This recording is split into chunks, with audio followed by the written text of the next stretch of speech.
صحابہ کرام نے اللہ کے نبی صلی اللہ علیہ وسلم سے سوال کیا، پوچھا کہ وہ کون سا راستہ ہے جسے اپنا کر کے ہم جنت میں جا سکتے ہیں؟ وہ جماعت کون سی ہے جس میں شامل ہو کر کے ہم جنت میں داخل ہو سکتے ہیں؟ اللہ کے نبی صلی اللہ علیہ وسلم نے اس جماعت کی نشاندہی فرما دی تھی، اور آپ نے 2 لفظ میں اس بات کی وضاحت فرما دی کہ وہ جماعت جو جنت میں جائے گی، وہ لوگ جو جنت میں جائیں گے، ان کا طریقہ میرا طریقہ ہوگا، ما انا علیہ واصحابی، اور وہ اس طریقے پر عمل کریں گے جس طریقے پر میرے متبعین نے، صحابہ کرام نے عمل کیا ہے، ما انا علیہ واصحابی۔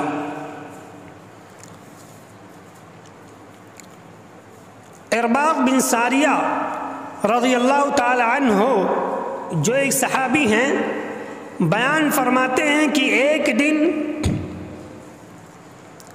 اللہ کے نبی صلی اللہ علیہ وسلم نصیحت کرنا شروع کر دیتے ہیں، اور آپ نے بڑا بلیغ نصیحت کی، وجلت منها القلوب، اتنا بہتر اور اتنے اچھے انداز میں آپ نے نصیحت فرمائی کہ صحابہ کرام کے دل ڈر گئے، ان کے دلوں پر لرزہ طاری ہو گیا، وہ خوف کھانے لگے، وَذَرِفَتْ مِنْهَا الْعُيُونَ، اور صحابہ کرام اپنے آپ کو کنٹرول نہیں کر سکے، اور وہ دھاڑیں مار مار کر کے رونے لگے۔ اللہ کے رسول سے صحابہ کرام نے کہا کہ اللہ کے نبی، ایسا لگتا ہے کہ آپ کی زندگی کی یہ آخری نصیحت ہے، اب اس کے بعد آپ ہمیں کبھی نصیحت نہیں کریں گے، ایسا لگتا ہے یہ الوداعی نصیحت ہے۔ فَعَهَدْ إِلَيْنَا بِعَهْدٍ، ایسا ہے اے نبی ہمیں کوئی وصیت فرما دیں تاکہ ہم آپ کی وصیت پر عمل کرتے رہیں۔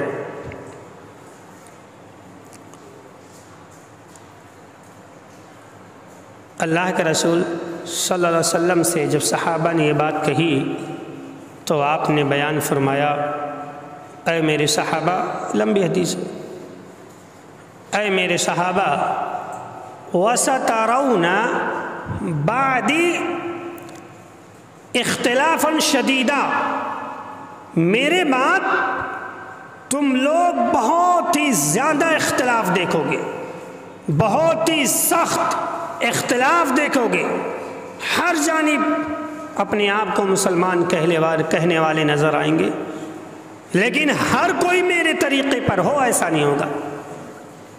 وَسَتَرَوْنَ اخْتِلَافًا كَثِيرًا، تم لوگ میرے بعد بہت زیادہ اختلاف دیکھو گے، شدیداً، بڑا سخت اختلاف دیکھو گے۔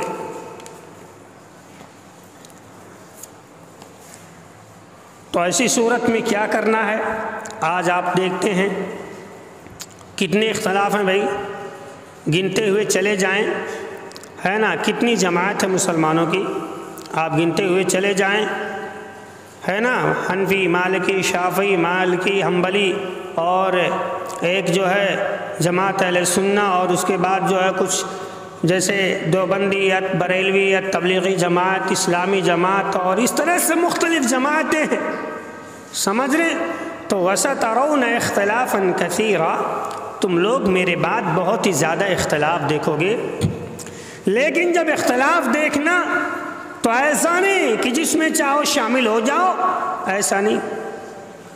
فَعَلَيْكُمْ بِسُنَّتِي وَسُنَّتِ الْخُلَفَاءِ الرَّاشِدِينَ الْمَهْدِيِّينَ، اے میرے صحابہ، اے مجھے ماننے والوں، مجھ سے محبت کرنے والوں، جب زمین پر بہت زیادہ اختلاف بڑھ جائے، مسلمان کئی ٹولیوں میں تقسیم ہو جائیں، کئی جماعتوں میں مسلمان بٹ جائیں تو ایسی صورت میں فعلیکم تمہارے اوپر لازم ہے، تمہارے اوپر ضروری ہے، فعلیکم بسنتی، تم میری سنت کو لازم پکڑنا، میرے طریقے کو اختیار کرنا۔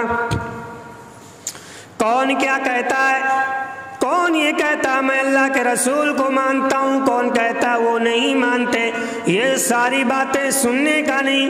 فعلیکم بسنتی، تمہیں آنکھ بند کر کے انہی باتوں پر عمل کرنی ہے جو میں نے کہا ہو، تمہیں میری سنت پر عمل کرنا، انہی کو اپنی زندگی کا لاحیہ عمل بنانا ہے۔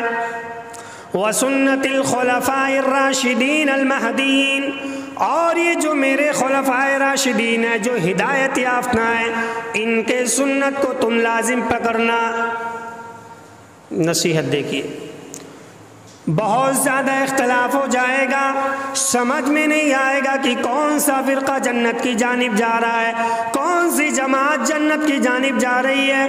ہمیں کیا کرنا ہے میرے بھائیوں؟ موجودہ دور میں اتنی ساری جماعتیں بن چکی ہیں، آپ گنتے ہوئے چلے جائیں، شاید کہ آپ گن سکیں۔ جس بھی دیش میں جاؤ مختلف جماعتیں نمودار ہوتی ہیں، جس بھی شہر میں جاؤ بہت ہی ساری جماعتیں مسلمانوں کی نمودار ہو جاتی ہیں، الگ الگ نام ہے، الگ الگ اسٹائل جینے کا، کسی کو کچھ بھی پتہ نہیں میرے نبی کا طریقہ کون سا ہے۔ اللہ کے رسول نے بیان فرمایا، جب دنیا کے اندر اختلاف بڑھ جائے، لوگ اسلام کو ٹولیوں میں تقسیم کر دیں، میرے صحابہ تم میری سنت کو لازم پکڑنا، میرے صحابہ کرام کے طریقے پر عمل کرنا۔ اور کیسا پکڑنا؟ عضو علیہا بالنواجذ، ایسا نہیں پکڑنا کہ میری سنت تمہارے سامنے آ گئی، ہاں بھائی میں اس پر عمل کروں گا، اس کے بعد جب اپنے گھر پر گئے ابو نے ذرا آنکھ نکالی، اس کے بعد آپ نے چھوڑ دیا، ایسا نہیں پکڑنا۔ عضو علیہا بالنواجذ، یہ جو ڈاڑھ ہے، دانت کا جو آخری حصہ ہے میرے بھائی، اس سے آپ جب کوئی چیز پکڑ لیں تو انسان بمشکل اس چیز کو آپ سے کھینچ پاتا ہے، یہاں تک کہ انسان کا دانت باہر نکل جاتا ہے لیکن وہ چیز چھین نہیں پاتا ہے۔ عضو علیہا بالنواجذ، تم میرے سنت کو اور میرے صحابہ کے طریقے کو اس طرح سے اپنی زندگی میں نافذ کرنا، میرے طریقے پر اور میرے صحابہ کے طریقے پر اس طرح سے عمل کرنا کہ لوگ اگر تمہیں کھینچیں اور کہیں یہ نبی کا طریقہ نہیں ہے تب بھی تم ان کی بات مت ماننا، بلکہ میرے ہی طریقے پر تمہیں عمل کرتے رہنا۔ اتنا مضبوط اپنا عقیدہ بنا لینا تم، عضو علیہا بالنواجذ، ہے نا، اتنا مضبوط تمہیں میری سنت کو پکڑنا ہے۔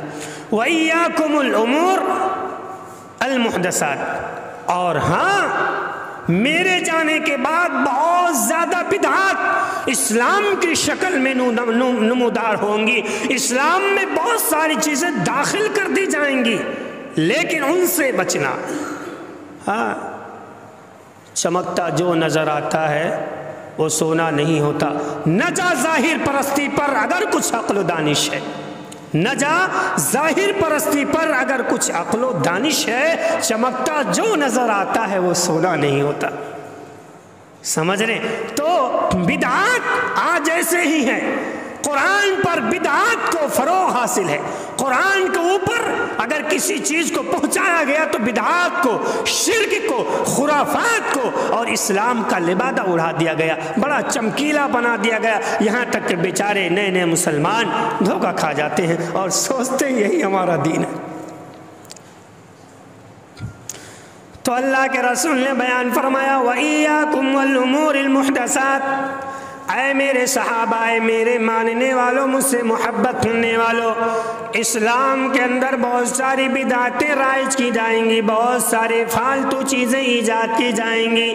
وَإِيَّاكُمْ، لیکن تم ان سے بچتے رہنا، انہیں تم اپنانے کی کوشش نہیں کرنا۔ فَإِنَّ كُلَّ بِدْعَةٍ ضَلَالَةٍ، کیونکہ ہر بدعت جسے اسلام کی شکل دے دی جائے، جو بھی چیز اسلام کے اندر داخل کر دی جائے، شریعت میں اس کا وجود نہیں یا اس کی اصل موجود نہیں ہے، فَإِنَّ كُلَّ بِدْعَةٍ ضَلَالَةٍ، کیونکہ ہر بدعت گمراہی ہے۔ دوسری حدیث میں کیا؟ الضَّلَالَةُ فِي النَّارِ، گمراہی جہنم کا حصہ ہے۔ تو یہ اللہ کے رسول کی حدیث ہے۔ آج کل اختلاف ہے، بہت سارا اختلاف ہے، ہر کوئی دعویٰ کرتا ہے بھائی میں اکبر ہوں، میں اکبر ہوں، میں اکبر ہوں، میں اکبر ہوں، جہاں بھی جاؤ گے میں حق پر ہوں، جہاں بھی جاؤ گے میں حق پر ہوں۔ بھائی جب سب حق پر ہیں تو جنت کے کتنے راستے بن گئے؟ جنت کے کتنے راستے بن گئے؟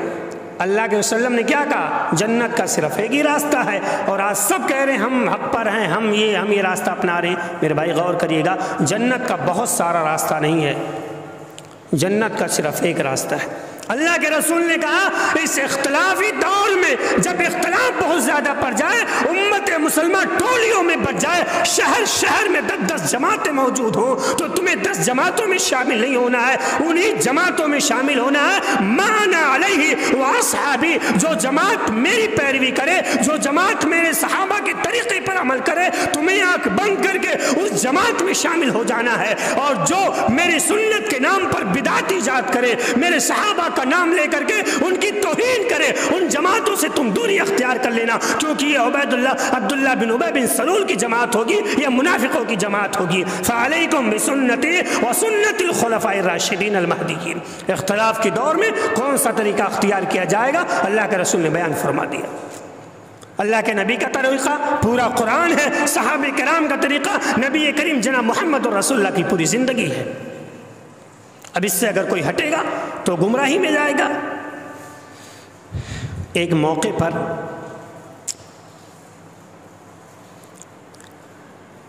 اللہ کے رسول صحابہ کرام کے درمیان موجود تھے۔ جابر بن عبداللہ رضی اللہ تعالی عنہ کہتے ہیں اللہ کے رسول تشریف فرما ہیں، بیٹھے ہوئے ہیں، غور کریے گا، مجھے تو ایسا لگ رہا جب میں نے اس حدیث کو پڑھا تو مجھے لگا کہ کائنات کے اندر 5 جماعتیں کہیں یا 5 فرقے مشہور ہیں، ایسا لگتا ہے کہ اس میں اشارہ تھا کہ میرے بعد جو ہے اتنی جماعتیں مشہور ہو جائیں گی، لیکن ان میں صرف ایک حق رہے گی، ایک جماعت۔ اشارہ کیا ہے اس میں؟ جابر بن عبداللہ رضی اللہ تعالی عنہ کہتے ہیں کنا عند النبی، ہم اللہ کے رسول کے پاس بیٹھے ہوئے ہیں، فقط خطن، اللہ کے رسول نے ایک لکیر سیدھی کھینچی، فخط خطن، ایک لکیر کھینچی، وخط خطین عن یمینی، 2 لکیر اللہ کے رسول نے اس لکیر کے داہنے جانب کھینچی، ایک سیدھی لکیر کھینچی۔ صحابہ کرام وہاں پر موجود ہیں، دیکھ رہے ہیں اللہ کے رسول نے ایک سیدھی لکیر کھینچی ہے۔ اب اللہ کے رسول نے اسی لکیر سے ملا کر کے داہنے جانب 2 لکیریں کھینچ دیں، وَخَطَّ خَطَّيْنِ عَنْ يَسَارِهِ، اور 2 لکیریں اسی سے ملا کر کے اللہ کے رسول نے بائیں جانب کھینچ دی۔ کتنی لکیریں ہو گئی بھائی؟ ٹوٹل 5 لکیریں ہو گئی۔ حنفی، مالکی، شافعی، حنبلی، جماعت اہل حدیث۔ کتنی جماعتیں کائنات کے اندر؟ یہ 5 مشہور ہیں۔ کمنٹ نہیں ہے، مطلب تھوڑا فقہ عقل کا استعمال کریں۔ سیدھی لکیر کھینچ دی گئی، اللہ کے نبی صلی اللہ علیہ وسلم نے بیان فرمایا دیکھو میرے صحابہ 2 لکیریں میں اسی سے ملا دیتا ہوں، اور اے میرے صحابہ دیکھو اس لکیر سے 2 لکیریں میں اور ملا دیتا ہوں، اے میرے صحابہ ٹوٹل 5 لکیریں ہو گئیں۔ میرے بھائی اللہ کے رسول نے جب یہ لکیریں کھینچ دی، اس کے بعد آپ نے کہا وَضَعَ يَدَهُ فِي الْخَطِّ الْأَسْوَدِ، بیچ والی لکیر پر اپنا ہاتھ رکھ دیا، اپنے ید مبارک کو رکھ دیا، اور اس کے بعد آپ کی زبان رسالت سے کیا نکلتا ہے؟ اللہ کے نبی نے کہا ہے میرے صحابہ سنو، ھذا سبیل اللہ، یہ اللہ کا راستہ ہے جو یہ سیدھا ہے جس پر میرا ہاتھ ہے۔ اللہ اکبر، غور کریے گا، سیدھے راستے پر ہاتھ کس کا ہے؟ نبی کائنات کا ہاتھ ہے، اور جو 4 راستے نکلے ہوئے ہیں ان پر اللہ کے نبی صلی اللہ علیہ وسلم کا ہاتھ نہیں ہے۔ اشارہ کیا ملا؟ اشارہ یہ ملا کہ اگر تمہیں یہ دیکھنا ہے کہ جنت کی جانب کون سا راستہ لے کر کے جا رہا ہے تو آپ غور کریں کہ کس چیز پر اللہ کے رسول نے اپنا ہاتھ رکھا تھا، اور جس لکیر پر اللہ کے رسول نے ہاتھ رکھا وہ ھذا سبیل اللہ، اللہ کا راستہ ہے۔ اللہ کا راستہ کیا ہے؟ اللہ کا راستہ قرآن کریم ہے، اللہ کا راستہ جناب محمد رسول اللہ صلی اللہ علیہ وسلم کے فرامین ہے۔ آپ نے سیدھی لکیر پر اپنا ہاتھ رکھ دیا اور کہا میرے صحابہ سنو، ھذا سبیل اللہ، یہ اللہ کا راستہ ہے۔ ثم تلا هذه الآیہ وان ھذا صراطی مستقیما فاتبعوہ۔ اے میرے لوگوں سنو، اے مجھ سے محبت کرنے والوں سنو، یہ اللہ کا راستہ ہے، اور اللہ تعالیٰ قرآن کریم میں خود فرماتا ہے، میری اس بات کی تاکید کرتا ہے، میری اس بات کی موافقت کرتا ہے، وَأَنَّ هَذَا صِرَاطِ مُسْتَقِيمًا۔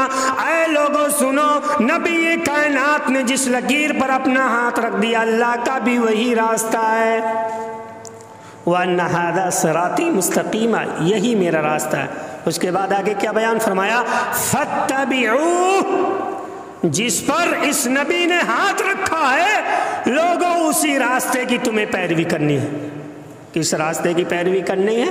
جس پر اس نبی نے اپنا ید مبارک کو رکھ دیا ہے اسی راستے کی پیروی کرنا ہے۔ اور اے میرے صحابہ سنو، جہاں تک بات ہے ان دو راستوں کی، جہاں تک بات ہے ان دو راستوں کی، جہاں تک بات ہے ان چار راستوں کی، تو سنو اللہ کیا کہتا ہے، وَلَا تَتَّبِعُوا السُّبُلَ وَلَا تَتَّبِعُوا السُّبُلَ، نہ ان دونوں راستوں پر چلنا، نہ ان دونوں راستوں پر چلنا۔ کیوں؟ فَتَفَرَّقَ بِكُمْ عَنْ سَبِيلِي، اگر اس راستے کو چھوڑ کر ادھر گئے تو یہ راستے تمہیں بھٹکا دیں گے۔ کیوں؟ جنت کا راستہ یہ ہے، اگر اس پر جاؤ گے تو جنت نہیں کہیں اور پہنچ جاؤ گے۔ کتنی واضح حدیث، سیدھا راستہ۔ تو معلوم کیا ہوا کہ سیدھا راستہ اگر ہمیں تلاش کرنا ہے، سمجھ رہے، تو ہمیں قرآن کریم کی جانب رجوع کرنا چاہیے، اور اللہ کے رسول صلی اللہ علیہ وسلم کے جانثار صحابہ کرام کے طریقے کو اختیار کرنا چاہیے، اور اس راستے کی تلاش کرنی چاہیے جس راستے کو صحابہ کرام نے اپنایا، جس راستے پر اللہ کے نبی صلی اللہ علیہ وسلم نے اپنا ہاتھ رکھا تھا۔ لیکن آج امت مسلمہ کی بدنصیبی یہی ہے، کتنی ٹولیوں میں، کتنی جماعتوں میں بٹ گئی، اور یہ امت بٹی کہاں سے؟ کہاں سے بٹی؟ چوتھی صدی کے آغاز سے، تیسری صدی کے بعد بٹ گئی، اس کے بعد چلے گئے۔ دیکھا آپ نے 5 جماعتیں مشہور ہیں دنیا کے اندر، حدیث بھی اشارہ کر رہی ہے، تو ایک جماعت جو قرآن و حدیث کے مطابق ہے اسی کے ساتھ جڑنے کی اللہ کے نبی صلی اللہ علیہ وسلم نے تعلیم دی ہے، اور اسی میں شامل ہونے کی اللہ صلی اللہ علیہ وسلم تعلیم دی ہے۔ آئیے اب چونکہ تقلید اور اتباع کے متعلق ہماری گفتگو چل رہی تھی، امام شوکانی رحمۃ اللہ علیہ کیا بیان فرماتے ہیں؟ دیکھیے بڑا غور کرنے والی بات ہے میرے بھائی۔ امام شوکانی رحمۃ اللہ علیہ بڑے پائیدار عالم دین ہیں، بیان فرماتے ہیں 3 صدی تک، جو بہترین زمانہ جن صدیوں کو اللہ کے رسول نے کہا تھا، 3 صدی تک لوگ علماء سے مسئلے دریافت کرتے تھے، علماء سے مسئلے پوچھتے تھے۔ اب جس عالم سے کوئی مسئلہ پوچھا گیا وہ عالم کسی حدیث کی روشنی میں، یا اگر مان لیجئے حدیث اسے نہیں یاد ہے تو اس کے مفہوم کی روشنی میں وہ فتویٰ دے دیتا تھا، وہ بتا دیتا تھا۔ اب سائل ان کے اس بات پر عمل کر لیتا تھا کہ بھائی قرآن سے انہوں نے بتایا، فلاں پارے میں چیز موجود ہے، فلاں صحابی سے میں نے یہ سنا، فلاں کتاب میں حدیث موجود ہے، انہوں نے بتا دیا، عمل کر رہے ہیں۔ لیکن اگر انہیں پتہ چلتا 2 دن کے بعد، یا 2 سیکنڈ کے بعد، یا 4 منٹ کے بعد، یا 4 سال کے بعد اگر پتہ چلتا کہ یہ بات جو میں نے فلاں عالم دین سے پوچھا اس کے خلاف یہاں حدیث موجود ہے، تو وہ سائل فوراً اس بات کو چھوڑ دیتا تھا، اب اس بات پر عمل کرتا تھا۔ یہ طریقہ کس کا تھا؟ 3 صدی تک کے لوگوں کا یہ طریقہ تھا۔ لیکن پھر آگے کیا بیان فرماتے ہیں، جب 3 صدیاں گزر گئیں تو شیطان نے عوام کو پبلک کو تقلید کے ذریعے استدراج میں مبتلا کر دیا۔ استدراج مطلب خلاف اصول۔ ابھی تک اصول کیا تھا؟ قرآن اور حدیث، سمجھ رہے؟ صحابہ کا طریقہ، اسی پر لوگ عمل کرتے تھے، لیکن جب 3 صدیاں گزر گئیں تو 4 معزز اماموں کا سہارا لے کر کے شیطان رجیم نے شریعت اسلامیہ کے اندر 4 راستے لا کر کے داخل کر دیے، اور وہ راستہ جس پر ابھی 3 صدی کے لوگ گامزن تھے، جس راستے پر ابھی تک لوگ چل رہے تھے، اس راستے سے ہٹا کر کے امت مسلمہ کو مختلف راستوں میں بانٹ دیا اور لوگ بھٹک گئے۔ تو یہ تقلید ہے میرے بھائی، جو تقلید انسان کو جو ہے سیدھے راستے سے بھٹکا دیتی ہے، اس میں کوئی شک کی بات نہیں ہے، اس میں کوئی کہنے والی بات نہیں ہے۔ اور اگر آپ کو یقین نہ ہے، علامہ زمخشری رحمۃ اللہ علیہ کی بات سن لیجئے۔ علامہ زمخشری بیان فرماتے ہیں، ان کان للضلال ام، میرے بھائی برا مت مانیے گا، میں کہتا ہوں کہ اپنے ذہن پر زور دو، حق کی تلاش میں لگ جاؤ، تمہاری زندگی مختصر ہے۔ اللہ تعالیٰ قبر میں نہ تقلید کا سوال کرے گا، نہ میدان محشر میں تقلید کا سوال کرے گا۔ اگر کچھ سوال ہونے والا ہے تو اتباع رسول کا سوال ہونے والا ہے، اگر جواب دینا ہے تو نبی کریم کی پیروی تم نے کس کی ہے، کتنی کی ہے، اس سلسلے میں تمہیں جواب دینا پڑے گا۔ امام زمخشری رحمت اللہ علیہ بیان فرماتے ہیں، ان کان للضلال ام، دنیا والوں سنو، اگر گمراہی کی کوئی ماں ہے، اگر گمراہی کو پیدا کرنے والی کوئی چیز ہے، فالتقلید امہ، تو تقلید ہی اس کی ماں ہے۔ تقلید کو کس نے جنم دیا؟ گمراہی نے جنم دیا۔ بتائیے ان کی بات غلط ہے؟ 3 صدی تک لوگ جو ہے ایک راستے پر ہیں، صراط مستقیم پر ہیں، اور شیطان رجیم جو اللہ نے جسے جنت سے بھگایا، آسمان سے زمین پر پھینکا، جسے بھگایا، اس شیطان رجیم نے آ کر کے امت مسلمہ کے درمیان 4 ٹولیاں ڈال دی، بھائی ان کی کرو، ان کی کرو۔ کیا ہوا؟ گمراہی میں گئے کہ نہیں گئے؟ جب تک ایک راستے پر تھے جنت کے حقدار تھے، لیکن جب 4 راستوں میں بٹ گئے، جہنم کے مستحق دن بدن ہم مسلمان بنتے جا رہے ہیں میرے بھائی۔ تو شریعت اسلامیہ ہمیں اتباع کی تعلیم دیتی ہے میرے بھائی، تقلید کی تعلیم نہیں دیتی ہے، کیونکہ تقلید سراسر گمراہی ہے۔ اور تعجب کی بات ہے، پچھلے خطبہ جمعہ میں میں نے بیان کیا تھا کہ میرے بھائی امام ائمہ اربعہ کے دور میں تقلید ہی نہیں ہے، انہیں پتہ ہی نہیں ہے۔ یہ جب سارے کے سارے ائمہ 241 ہجری میں مر گئے، دنیا سے چلے گئے، اللہ ان کے قبروں کو نور سے منور فرما دے، جب یہ دنیا سے چلے گئے تب 60 سال کے بعد شیطان رجیم نے 4 صدی کے آغاز میں لا کر کے 4 اماموں کے تقوی کا فائدہ اٹھایا، غلط فائدہ اٹھا کر کے امت مسلمہ کو بانٹ دیا، گمراہی کے دہانے پر لا کر کھڑا کر دیا۔ اسی لیے کہتا ہوں میرے بھائی، تقلید میں اتباع کرو۔ تو بات یہاں چل رہی تھی، امام الہند حضرت شاہ ولی اللہ محدث دہلوی کا نام تو آپ نے سنا ہی ہوگا۔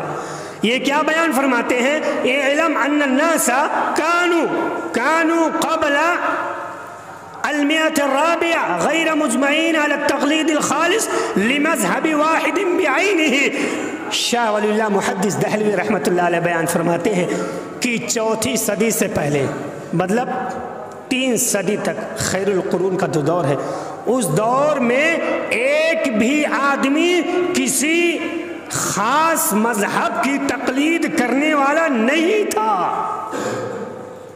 3 صدی تک گزر گیا، کوئی نہیں تھا۔ یہ کون کہہ رہا ہے؟ شاہ ولی اللہ محدث دہلوی، جن کی تعلیم سے دہلی نے اپنے جگر میں خون لایا، جس کے بدولت دہلی کے اندر حدیث کی تبلیغ ہو سکی، جن کے بدولت میرے بھائی ایسا محدث یہ بیان فرما رہے۔ تو یہی کہنا چاہتے ہیں بھائی ذرا غور کرو، اتنے بڑے محدث ائمہ اربعہ کے بعد جن کی پیدائش ہو رہی ہے، اگر تقلید واجب ہوتا میرے بھائی، تقلید اگر ضروری ہوتی، تقلید اگر جنت کا راستہ ہوتا میرے بھائی، تو شاہ ولی اللہ محدث دہلوی ضرور کسی کی تقلید کرتے۔ اتنے بڑے محدث یہ خود کہتے ہیں کہ تقلید 3 صدی تک وجود میں نہیں۔ مطلب کیا ہے کہ لوگوں، اگر تمہیں جنت میں جانا ہے تو تقلید کا چکر چھوڑ دو، اتباع کے پیچھے لگ جاؤ اور اتباع قرآن کریم کی کرو، نبی کریم جناب محمد رسول اللہ کی پیروی کرو، یہی طریقہ تمہیں جنت میں لے کر کے جائے گا۔ آئیے، علامہ قاضی، یہ بھی بہت بڑے حنفی عالم دین ہیں۔ میں نے کہا تھا پہلے کے لوگ اپنے آپ کو علماء کی جانب، محدثین کی جانب کیوں منسوب کرتے تھے؟ انہیں ان کے علم سے بڑی نسبت ہوا کرتی تھی، جیسا کہ میں نے خود اپنی مثال آپ کو دیا تھا۔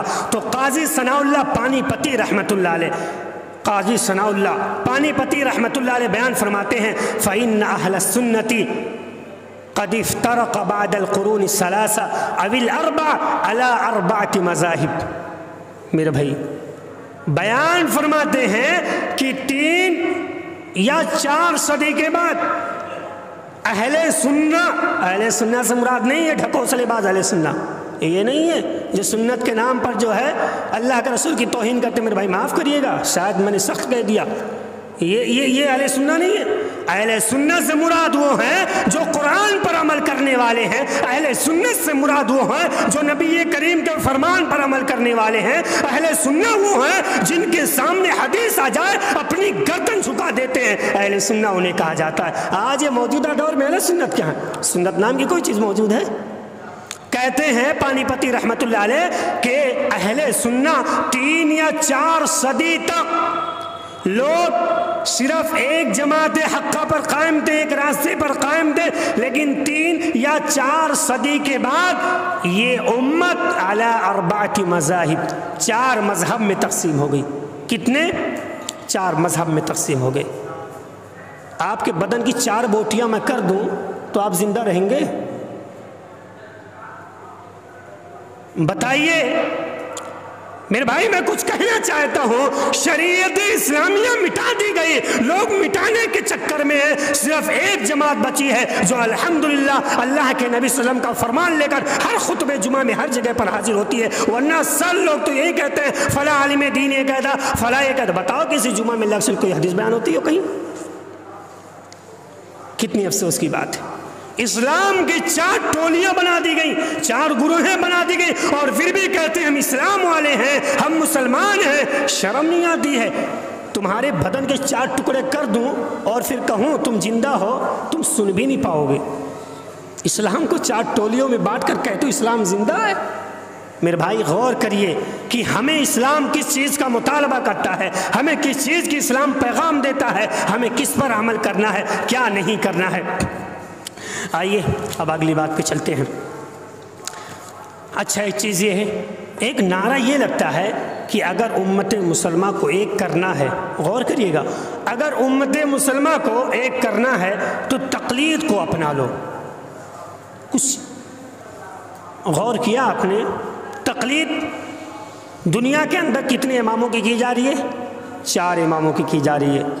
گویا کہ اگر امام ابو حنیفہ رحمت اللہ علیہ کی تقلید کرے تو ایک گروہ امام شافعی کی تقلید، دوسرا گروہ امام مالک کی تقلید، تیسرا گروہ اور امام احمد بن حنبل کی تقلید، چوتھا گروہ۔ ارے جب تقلید 4 طرح کی ہے، امت مسلمہ 4 ٹولیوں میں بٹ رہی ہے، پھر یہ اتحاد کہاں رہا؟ تمہارے چھت کے 4 حصے کر دیے جائیں میرے بھائی، چھت قائم نہیں رہ سکتا، گر جائے گا۔ اگر اتحاد قائم کرنا ہے وَاعْتَصِمُوا بِحَبْلِ اللَّهِ جَمِيعًا وَلَا تَفَرَّقُوا، آؤ اللہ کے رسول کی اتباع کرو۔ اللہ نے کیا کہا؟ اللہ کے نبی نے کیا کہا؟ مَا أَنَا عَلَيْهِ وَأَصْحَابِي۔ لوگوں اگر پوری امت مسلمہ کو ایک کرنا چاہتے ہو تو میری اتباع کرو، صحابہ کے طریقے کو اپناؤ۔ یہ پلیٹ فارم جو اختیار کرے گا، یہاں پر سارے لوگ ایک ہو جائیں گے۔ یہاں پر 2 3 4 نہیں، یہاں پر صرف سارے لوگ ایک بن کر کے رہ جائیں گے۔ لیکن جب تقلید کرو گے میرے بھائی 4 ٹولیوں میں بٹ جاؤ گے۔ بتائیے کیسے کہتے ہیں تقلید مسلمان کو متحد کر سکتا ہے؟ اور ہاں ایک اور نکتے کی بات بتاتا ہوں، برا مت مانیے گا میرے بھائی، جو ہے حق وہی کہتا ہوں، اور پھر میں تو آپ کو منع بھی تو نہیں سکتا۔ آپ راضی ہو یا خوش ہو، میں آپ کو خوش کرنے کے لیے تھوڑی آیا ہوں۔ ارے میں آپ کو تھوڑی خوش کرنے کے لیے آیا ہوں بھائی، میں تو آیا ہوں غلط کیا صحیح کیا، تم چاہے سارے ناراض ہو جاؤ، چاہے سارے خوشی ہو جاؤ، غرض کہے تو خوش رہو، غرض کہے تو بات کرو، جو دل کہے، حق جو ہے وہی کہیں گے، اور حق سر چڑھ کے بولتا ہے۔ کیا ہے معلوم ہے؟ امام ابو حنیفہ رحمت اللہ علیہ کے ماننے والے کیا کہلائے؟ پہلی جماعت دیوبندیت۔ امام ابو حنیفہ کی تقلید کرنے والوں کا پہلا نام دیوبندی ہے۔ ان سے پوچھو بھائی آپ کس کی تقلید کرتے ہو؟ میرے پیارے لوگ کہیں گے ہم امام ابو حنیفہ کی تقلید کرتے ہیں، میرے بھائی برا مت مانیے گا، اور جب ہم اپنے بریلوی بھائی کے پاس جاتے تم کس کی تقلید کرتے ہو؟ کہتے ہیں امام ابو حنیفہ کی تقلید کرتے ہیں۔ امام ابو حنیفہ کے ماننے والوں کی 2 جماعت بن گئی۔ کتنی جماعت؟ 2 جماعت بن گئی۔ میرے بھائی اب ہم آتے ہیں تبلیغی جماعت کے پاس، پوچھتے ہیں بھائی تم کن کی تقلید کرتے ہو، تم کن کے مقلد ہو؟ کہتے ہیں بھائی ہم امام ابو حنیفہ کے مقلد ہیں۔ میرے بھائی غور فرمائیے، جب امام ابو حنیفہ کے ماننے والے 3 ٹولیوں میں بٹ گئے، اگر بریلوی کی مسجد میں میرے تبلیغی بھائی چلے جائیں ان کا بوریا بس سے اٹھا کر پھینک دیا جاتا ہے۔ میرے بھائی جب ایک امام ابو حنیفہ کے ماننے والے کے درمیان اتنی نفرت ہے، وہ اسے اپنی مسجد میں دیکھنا نہیں چاہتے، وہ اسے اپنی مسجد میں دیکھنا نہیں چاہتے۔ جب ان کے درمیان ایک امام کے ماننے پر اتنی ٹولیاں بچ گئیں، ایک امام کے ماننے والے بھی ایک نہ ہو سکے، ایک امام کی تقلید کرنے والے ایک پلیٹ فارم پر نہیں آ سکے، میرے بھائی مجھے بتاؤ، مجھے سمجھاؤ، پھر میں کیسے مان لوں کہ تقلید کیسے انسان کو اتحاد کی تعلیم دیتی ہے؟ مجھے سمجھاؤ تقلید کیسے امت مسلمہ کو ایک کر سکتی ہے؟ میرے بھائیوں میں کہتا ہوں اگر تم سب کو سب ایک ہونا ہے، آؤ قرآن کی جانب پلٹاؤ، نبی کریم کی جانب پلٹاؤ۔ اللہ کے رسول نے کہا فَتَفَرَّقَ بِكُمْ عَنْ سَبِيلِ، لوگوں نہ تم اس راستے کو اختیار کرو نہ اس راستے کو اختیار کرو، اگر تمہیں اختیار کرنا ہے وَهَذَا سَبِيلُ اللَّهِ، یہ میرا راستہ ہے، فَاتَّبِعُوا، تم اسی راستے کی اتباع کرو۔ لفظ کون سا استعمال ہوا؟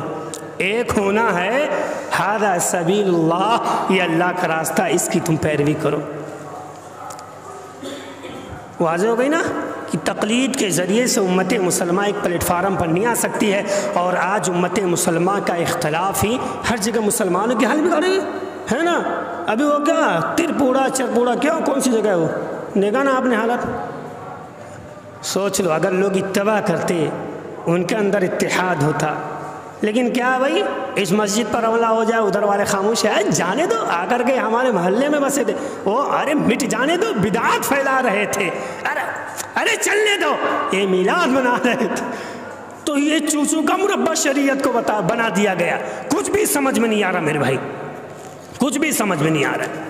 اگر آنا ہے اور شریعت کو سمجھنا ہے، حق راستے کو اپنانا ہے، نبی کریم کی تعلیم کو اپنی زندگی میں اگر نافذ کرنا ہے میرے بھائی، ما انا علیہ واصحابی، لوگوں اس راستے کو اپنا لو جس کو میں تمہارے درمیان چھوڑ کر کے جا رہا ہوں، اور جس راستے پر میرے صحابہ نے عمل کر کے جنت میں اپنا مقام پیدا کیا ہے، سمجھ رہے؟ اس راستے کو اپنانا ہے۔ آئیے امام احمد بن حنبل رحمۃ اللہ علیہ کا نام آپ نے سنا ہے، اتباع اور تقلید آپ فیصلہ کر لیں گے خود، اس کے بعد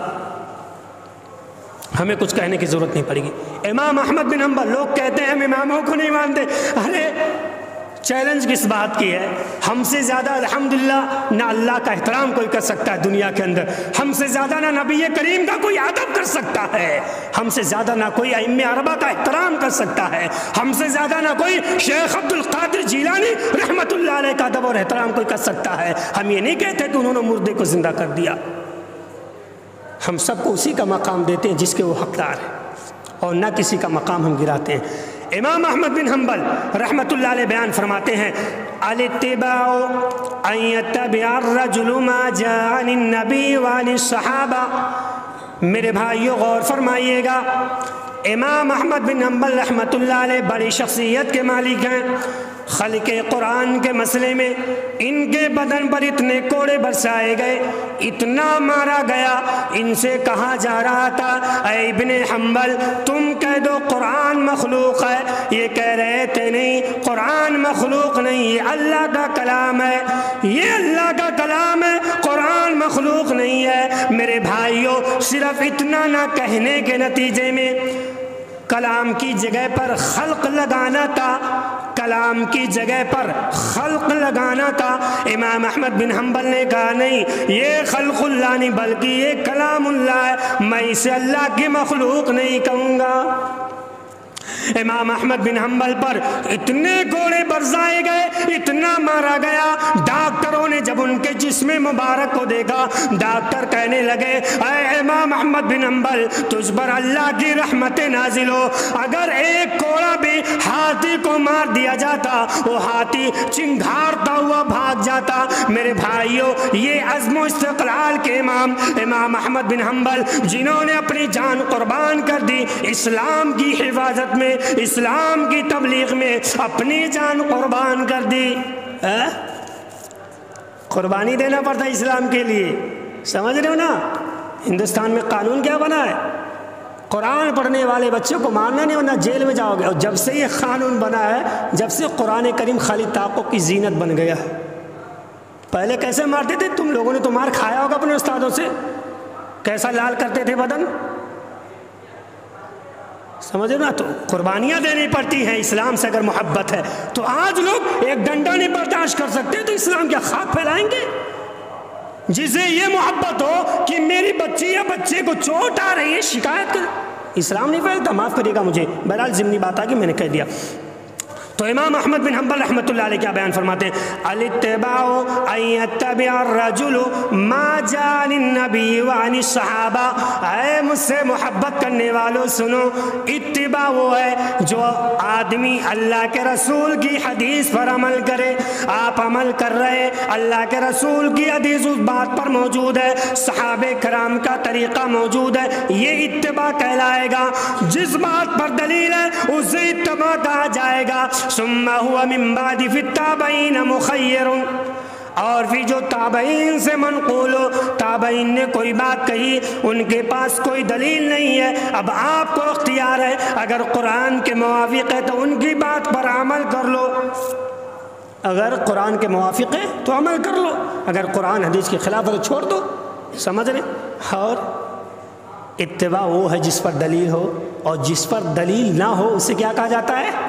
تقلید کہا جاتا ہے۔ قرآن کیا مطالبہ کرتا ہے؟ قُلْ هَاتُوا بُرْهَانَكُمْ إِن كُنتُمْ صَادِقِينَ۔ رکوع نماز میں کرنا یا نہیں؟ دلیل لائیے۔ سجدے میں کون سی دعا پڑھی جائے گی؟ دلیل لائیے۔ نماز میں بات کی جائے گی کہ نہیں؟ دلیل لائیے۔ کھانا کیسے کھایا جائے گا؟ دلیل لائیے۔ کیسے بیٹھا جائے گا؟ دلیل لائیے۔ سلام کس ہاتھ سے کیا جائے گا؟ دلیل لائیے۔ قُلْ هَاتُوا بُرْهَانَكُمْ إِن كُنتُمْ صَادِقِينَ۔ اگر تم کہتے ہو بائیں ہاتھ سے سلام کیا جائے گا، تمہارے پاس دلیل ہے یا نہیں؟ اگر دلیل نہیں اور تم کہتے ہو فلاں نے کہہ دیا اس لیے بائیں ہاتھ سے ہم سلام کریں گے، یہ تقلید ہے۔ اگر آپ کے پاس اس پر دلیل ہے تو یہ تقلید نہیں بلکہ یہ اتباع ہے۔ تو جس بات پر دلیل ہے وہ اتباع، جس بات پر دلیل نہیں وہ تقلید کہلاتی ہے۔ آئیے ائمہ اربعہ کا مختصر انداز میں قول دیکھ لیتے ہیں، وہ لوگ کیا کہہ کر دنیا سے چلے گئے، اس کے بعد میں اپنی بات ختم کر دوں گا۔ امام ابو حنیفہ رحمۃ اللہ علیہ، غور سے سنیے گا کیا بیان فرماتے ہیں؟ حرام ہے علی من لم یعرف دلیلی بکلامی، میری بات پر فتویٰ دینا یا میری بات پر لوگوں کو مکلف بنانا حرام ہے، جب تک کہ تمہیں معلوم نہ ہو جائے کہ میں نے یہ بات کہاں سے کہی ہے۔ جب تک تمہیں معلوم نہ ہو جائے کہ میں نے یہ بات کس دلیل کی بنیاد پر کہی ہے، جب تک تمہیں میری بات پر عمل کرنا حرام ہے۔ حرام علی من لم یعرف بدلیلی بکلام، جسے میری بات کی کوئی دلیل نہ معلوم ہو، جسے یہ نہ معلوم ہو کہ میری بات کہاں سے لی گئی ہے، وہ میری بات پر عمل نہیں کر سکتا ہے۔ یہ ابو حنیفہ، یہ امام ابو حنیفہ آپ کو اس کی اجازت نہیں دیتا ہے، حرام ہے۔ آئیے امام ابو حنیفہ رحمۃ اللہ علیہ کیا کہا؟ اذا قلت قولا، لوگوں میں جب کوئی بات کہوں وکتاب اللہ یخالفہ، اب کہنا یہ غیر مقلد یہ کہتے ہیں وکتاب اللہ یخالفہ، امام ابو حنیفہ کہتے ہیں جب میں کوئی بات کہوں اور اللہ کی کتاب میری بات کی خلاف ورزی کر رہی ہو، کیا میری بات کے خلاف میں اللہ کا کلام موجود ہے، تو فَاتْرُكُوا قَوْلِي بِكِتَابِ اللَّهِ، اے مجھ سے محبت کرنے والوں میری بات کو چھوڑ دینا، یہی مجھ سے محبت کرنے والوں کی نشانی ہوگی۔ میرے بھائی کیسی محبت امام ابو حنیفہ سے ہے؟ بات آتی ہے وہ تو کہتے ہیں میری بات اگر قرآن کے خلاف ہے میری بات چھوڑ دی جائے، تم کہتے ہو نہیں ہم بات یہی لیں گے، کیونکہ امام ابو حنیفہ نے کہا جھوٹے ہو تم، واللہ تم جھوٹے ہو، جھوٹ بولتے ہو، الزام لگاتے ہو امام ابو حنیفہ پر۔ فترکو قولی بکتاب اللہ، میری بات چھوڑ دینا، اللہ کی بات لے لینا۔ فقیلا، سوال کیا گیا، امام ابو حنیفہ رحمۃ اللہ علیہ سے کہا گیا اذا کان خبر الرسول یخالف، اے امام ابو حنیفہ آپ یہ بتائیں جب کوئی حدیث آپ کے قول کے خلاف میں آ جائے، جب کوئی دلیل آپ کی بات کے خلاف میں آ جائے تو ہمیں کیا کرنا پڑے گا؟ قال، امام ابو حنیفہ رحمۃ اللہ علیہ نے کہا اترکو قولی بخبر الرسول، تم میری بات کو چھوڑ دینا، حدیث کو اپنا لینا۔ اب کتنا الزام لگاؤ گے امام ابو حنیفہ پر بھائی؟ آگے سنیے، فقیلہ، سوال کیا گیا ان اذا کان قول الصحابی یخالفہ، اور اگر صحابی کے قول کے خلاف آپ کی بات ہو، آپ نے کچھ اور کہا، آپ کی بات کے خلاف میں کسی صحابی نے کچھ کہا ہے، تب کیا کرنا پڑے گا؟ قال، امام ابو حنیفہ رحمۃ اللہ علیہ نے کہا قولی بقول الصحابی، اے میری بات ماننے والوں، مجھ سے سوال کرنے والوں سنو، اگر کسی صحابی کی بات میری بات کے خلاف میں ہے تب بھی میری بات چھوڑ دی جائے گی، میری بات کو نہیں لیا جائے گا۔ کچھ بچا بتانے کے لیے، سمجھانے کے لیے، صاف تو مسئلہ۔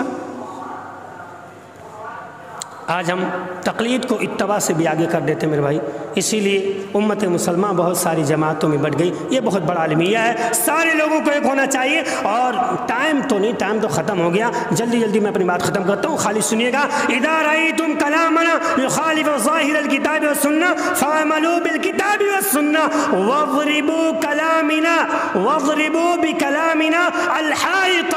اگلا لفظ دیکھیے، امام ابو حنیفہ رحمۃ اللہ علیہ کے خود یہ الفاظ ہیں، کیا لوگوں جب میری بات قرآن کے خلاف ہو، حدیث کے خلاف ہو، صحابہ کے خلاف ہو، وَاضْرِبُوا بِكَلَامِنَا الْحَيْطَ، میری بات کو اٹھاؤ دیوار پر دے مارو۔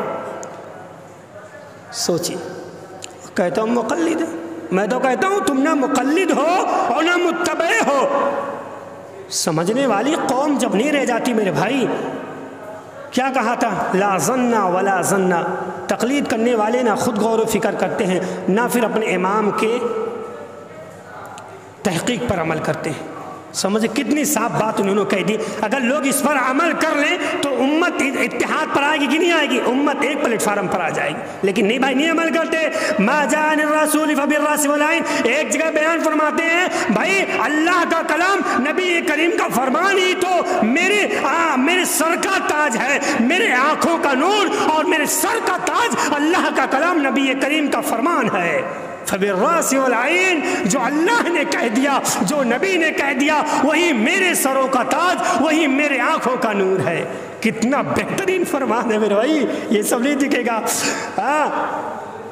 چلیے اب آگے بڑھتے ہیں، امام مالک رحمۃ اللہ علیہ کی بات لے لیتے ہیں۔ امام مالک رحمۃ اللہ علیہ کیا بیان فرماتے ہیں کہ بھائی دیکھیو، وَمَا مِنْ أَحَدٍ إِلَّا وَهُوَ مَأْخُوذٌ مِنْ كَلَامِهِ وَمَرْدُودٌ عَلَيْهِ إِلَّا رَسُولُ اللَّهِ صلی اللہ علیہ وسلم۔ امام مالک رحمۃ اللہ علیہ بیان فرماتے ہیں اس روئے زمین پر، کس روئے زمین پر؟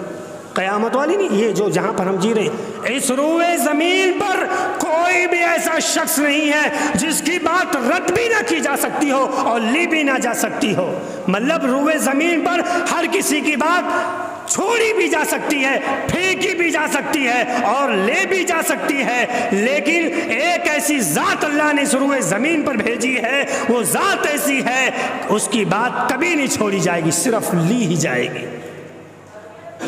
اللہ رسول اللہ، یہ ایک ایسی ذات ہے نبی کریم کی کہ ان کی بات من وعن، آنکھ بند کر کے ہمیں لے لینا ہے، سوال نہیں کرنا ہے ایسا کیوں کہا، بھیجے میں نہیں گھس رہی یہ بات، ایسا کیوں کہا، ایسا نہیں چلے گا۔ یہ طریقہ تو تقلید میں ہونا چاہیے، اتباع میں آنکھ بند کرنا ہے، لیکن آج الٹا ہو رہا، تقلید میں آنکھیں بند ہے، اتباع میں آنکھیں کھل جاتی میرے بھائی۔ لیکن نہیں، اتباع اگر کرنا چاہے تو نبی کریم کی تو اپنی آنکھیں بند کرو، حدیث آئے اسی پر گر پڑو، اے میرے سر نبی کریم کے فرمان پر گر جا، اے میرے بدن اس بات پر تو عمل کر، کیونکہ اللہ نے مجھے نبی کریم کے تابع کر دیا ہے، آپ کا فرمان آ گیا، میرا گردن جھک گیا۔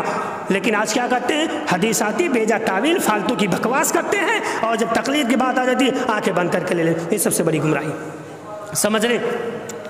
بھائی امام شافعی رحمۃ اللہ علیہ کیا بیان فرماتے ہیں؟ امام شافعی رحمۃ اللہ علیہ بیان فرماتے ہیں کہ بھائی دیکھیو، مجھ سے محبت تو کرتے ہو، لیکن یاد رکھنا میری بات جو ہے اگر اللہ کے رسول کے بات کے خلاف ہو، قرآن کے خلاف ہو، صحابہ کرام کے بات کے خلاف ہو، تو براہ مہربانی مجھ پر اتنا احسان کرنا، فلا تقلدونی، میری تقلید مت کرنا۔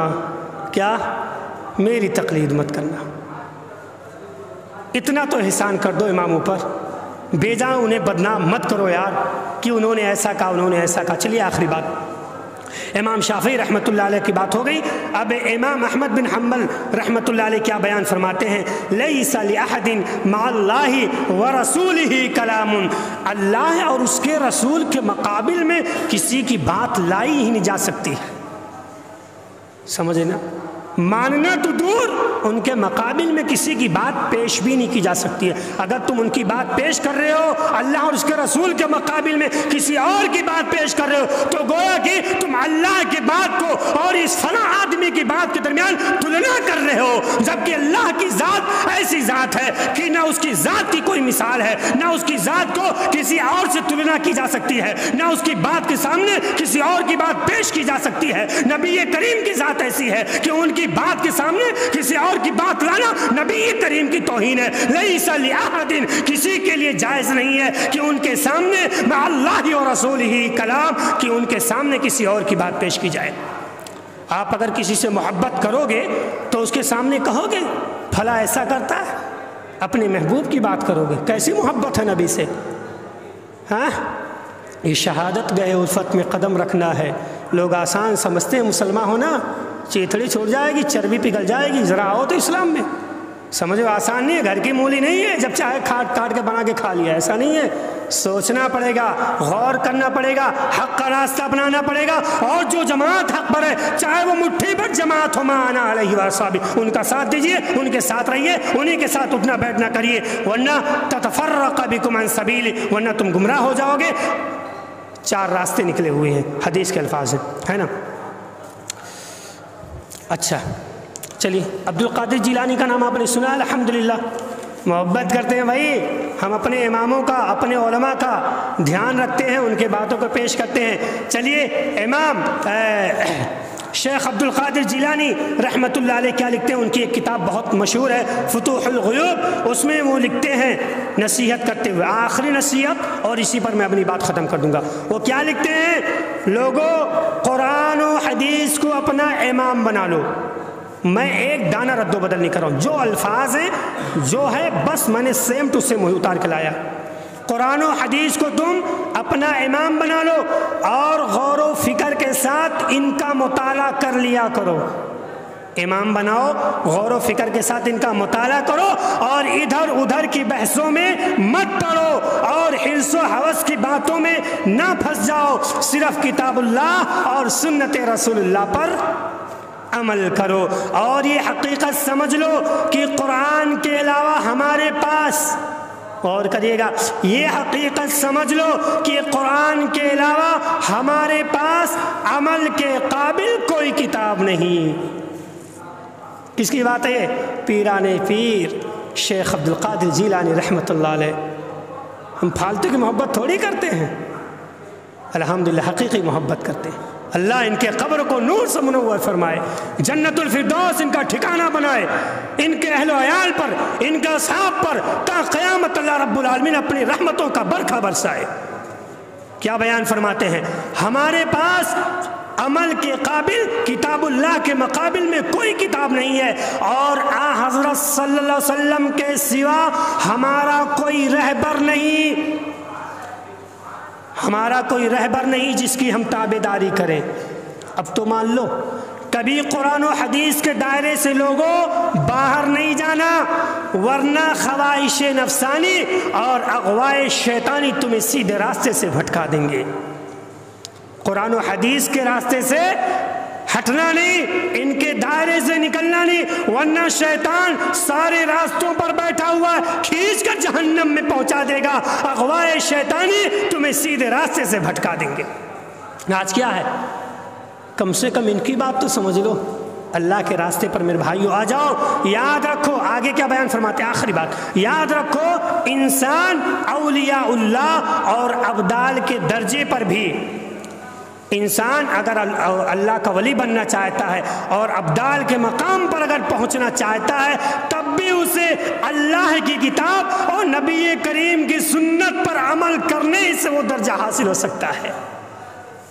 میرے بھائی کتنا واضح فرق, فالتو میں سب بدنام کر رہے ہیں اماموں کو, فالتو میں ہمارے ائمہ محدثین کو بدنام کر رہے ہیں. ایسا نہیں ویسا, پڑھو تو کتابیں, غور تو کرو, ساری کی ساری چیزیں سامنے آ جائیں گی.